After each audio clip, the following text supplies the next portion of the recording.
Welcome back to the Sandia Speed Sons home base. We're back on the Red Frog. So what we got to do is we got to mount some tires. I got some wheels from a friend.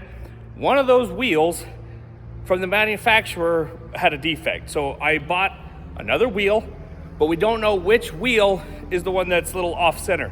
So we're going to jack up the car, put the wheel on, turn on the car, and see which one wobbles. Whichever one wobbles, we'll toss, and then we'll put the tires on the good wheels. So let's dive in on that.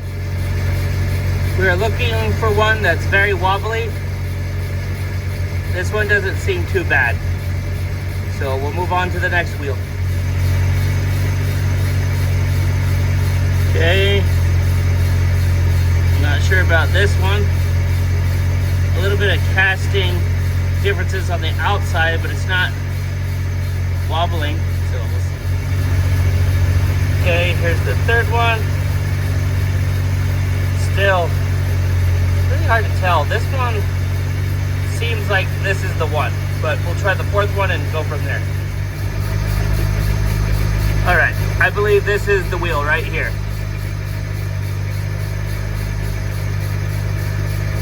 I think you can kind of see it. The outside is really bad. Throws the weight off. Very caca. Okay, we found it. Here's the tires we're putting on, some Armstrong Blue Track Race. They are rated for 200 tread wear, so they should be pretty grippy. Let's look at the sides. Pretty aggressive looking.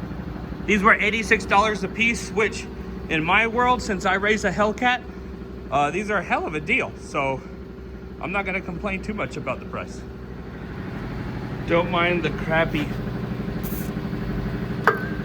camera work. I gotta do this all by one hand. So get this in here. There we go. That should be installed. Come on, focus. Is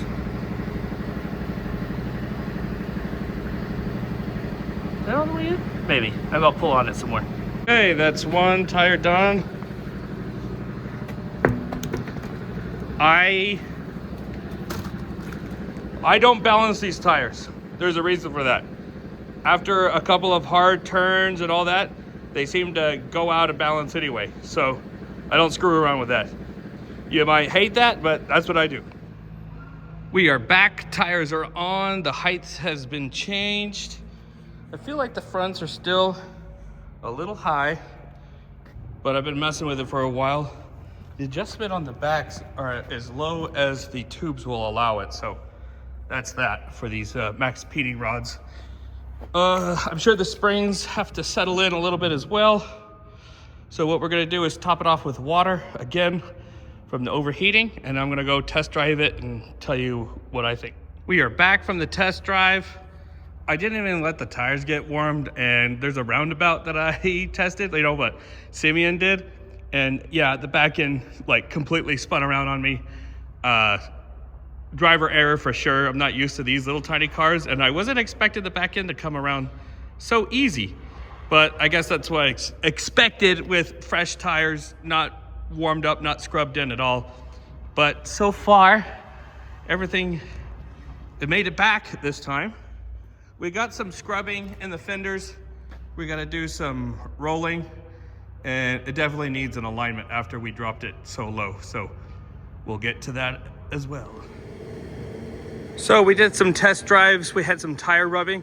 So right now I'm just going in here and rolling this lip up.